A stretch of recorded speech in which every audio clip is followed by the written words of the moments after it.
Good morning, everybody. I think I finally got my voice back, although, I don't know, to be honest, I think I might have actually done some permanent damage. I notice I can't do the curly imitation that I used to do. I still can't. Not even going to try right now.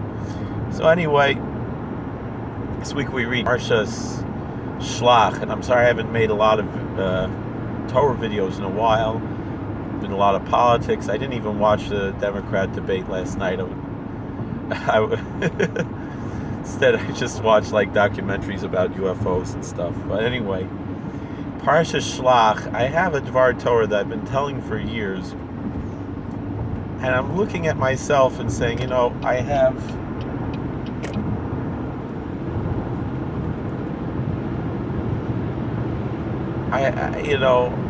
my life experience has taught me things that I find it like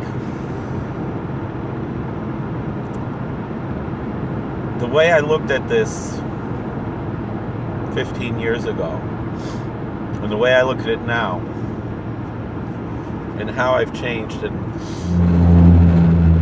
how to deal with this. It's heartbreaking on one end, but it's real and it's real life. And I believe that, divine providence, I believe that God has been holding my hand the whole time, both then and now. So what do I mean there? So I'll start with what I always talk about at this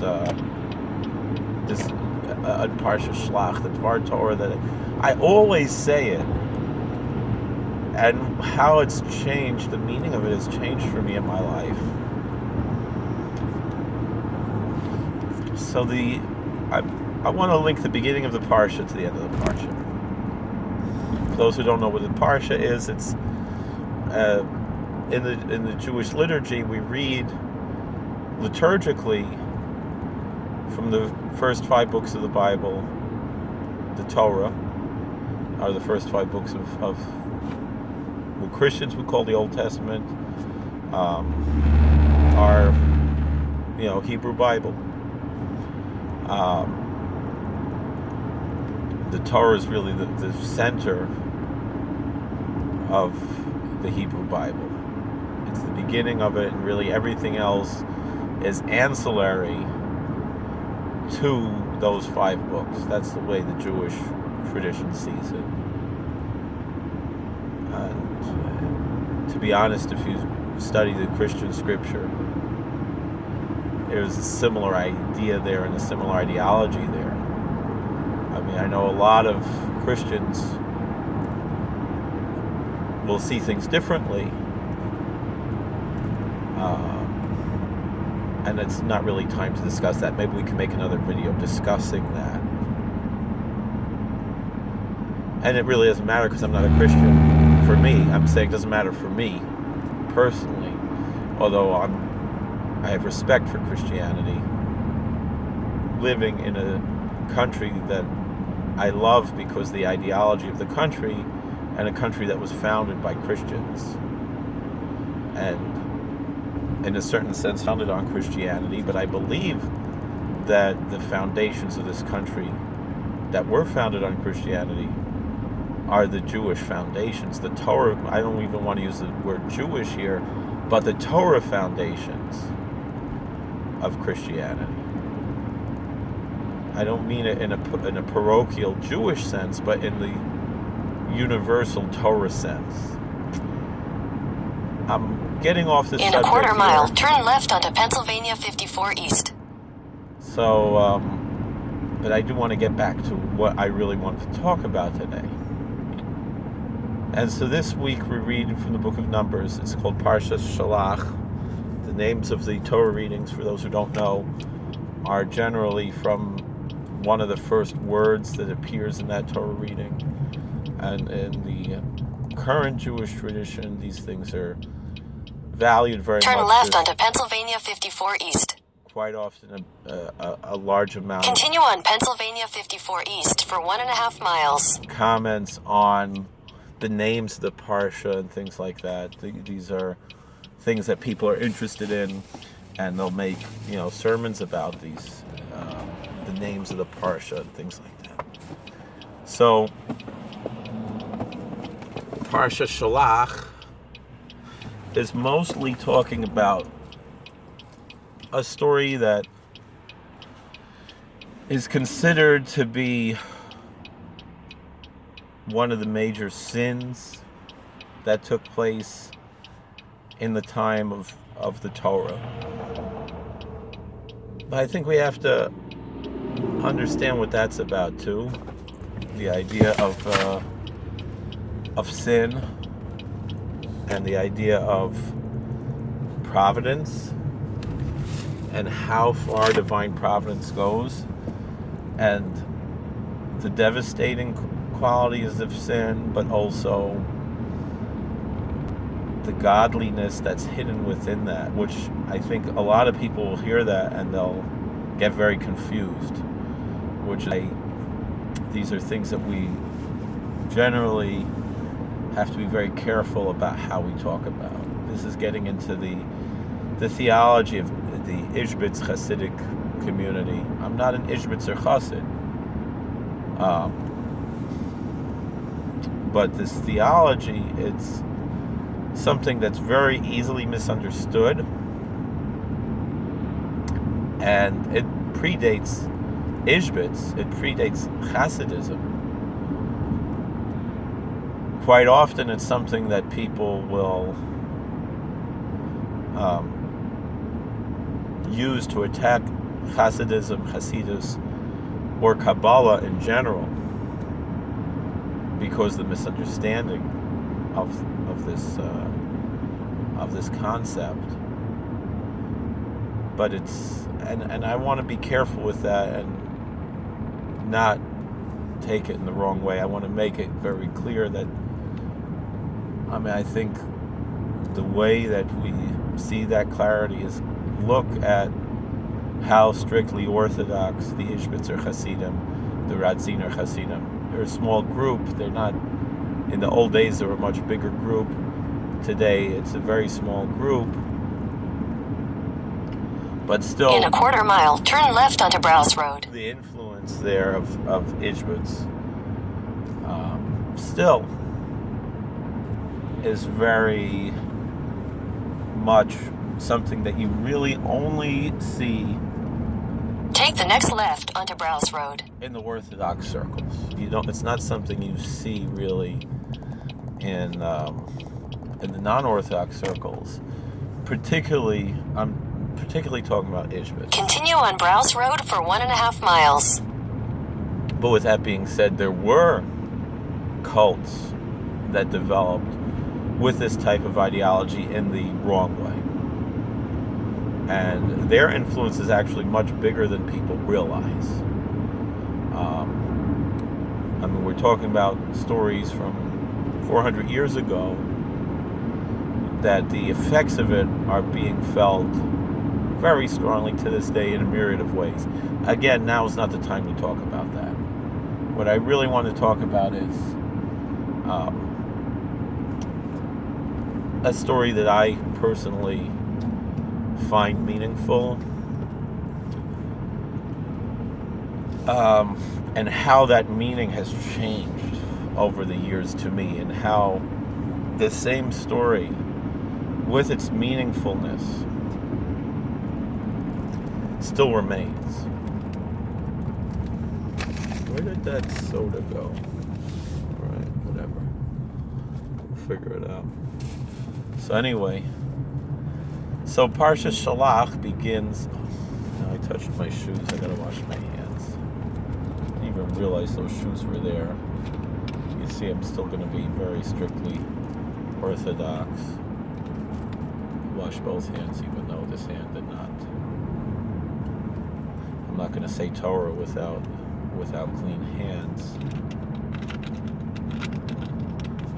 Even if you want to argue whether you can or you can't. I want to be at least doing the right thing. So again, and that was Min Shemayim too. In a quarter mile, turn left onto Pennsylvania 405 North. So here's the connection I want to make. Take the next left onto Pennsylvania 405 Parsha North. talks about the sin of the spies. I'm not going to get into exactly what that is. You can read it in the Bible, in the book of Numbers. What I do want to get into is how it starts with the sin of the spies. Continue on Pennsylvania 405 North for 3 miles. And it ends with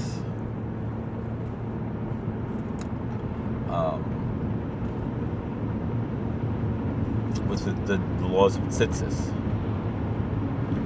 the fringe garments that we wear, the strings. And I'm going to say this very quickly, so it's because I don't have a lot of time. I have to get to work. Maybe I might have to actually make another video about this. This is maybe just the introduction to this other video.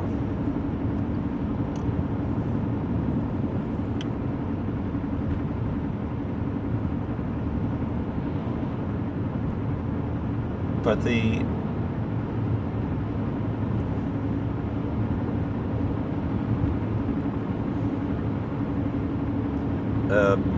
Torah tells us that before the spies went out, they were told, check out the cities. Are they strong or are they weak?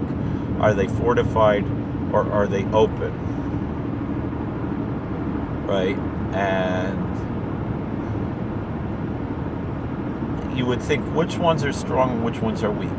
The fortified cities or the open cities, the cities that don't need walls? And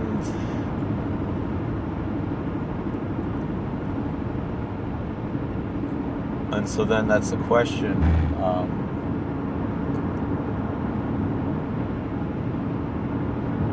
The answer Rashi gives is, who's a great biblical commentator par excellence in the Jewish world, and he had a lot of influence in a lot of Christian commentators as well.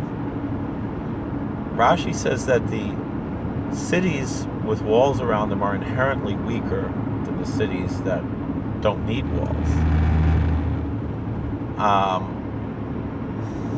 I don't want to get into this issue. We can talk about it in another video, maybe. Current events and current politics as far as walls are concerned. But we know walls work.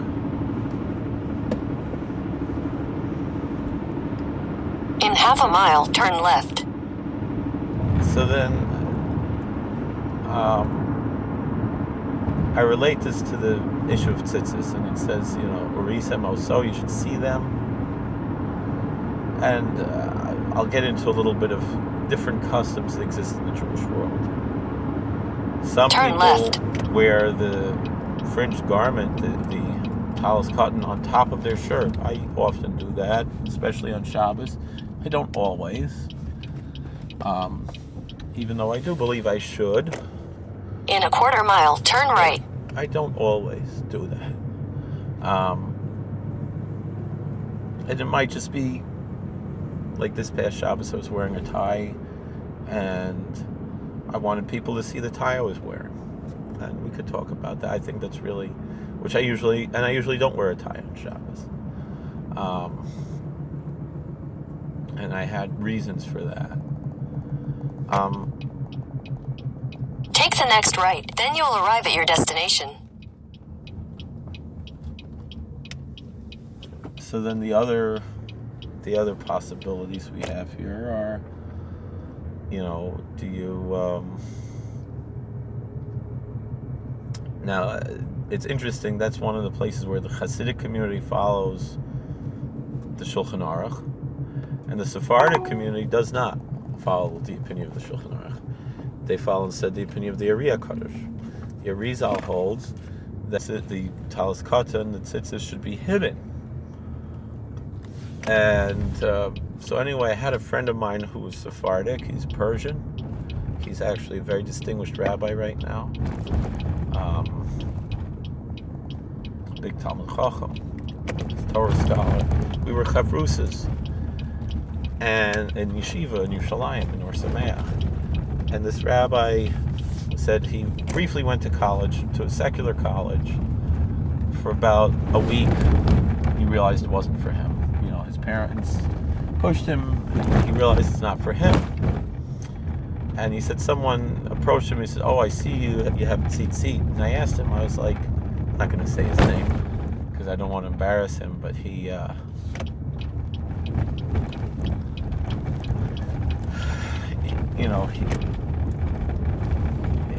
I said, Rabbi. He wasn't Rabbi then. I thought you don't wear the tzitzis out. He's like, usually I don't, but Rav Avadia said when you need chizuk, you need extra encouragement and strength, wear them out. Now me, I usually wear shmoyne begadim. I usually wear Hasidic garb. Sometimes I do, sometimes I don't. But I wear the tzitzis. I'll be honest, if it's for work purposes, I have no problem not covering my hair briefly. Not covering my head briefly. Covering my hair. Where did that can of soda go? I'll have to just get another can. So,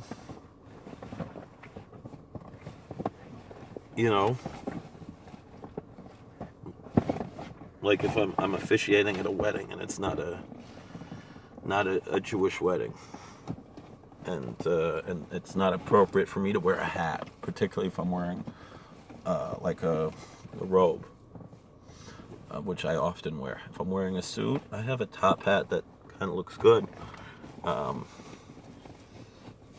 So again, but most of the time when I'm on my own time, I'm covering my head, usually with two head coverings. I wear my payas down. Do I wear them down or wear them up? These types of questions. And I used to have a different approach, and now my approach has changed, and I think it's part of growing up. I think at a certain time in your life you need one way, and at a certain time in your life you need another way. We're going to have to make another video to discuss this. Thank you for watching. God bless. Please like, share, and subscribe, comment. We'll see you all later. Take care.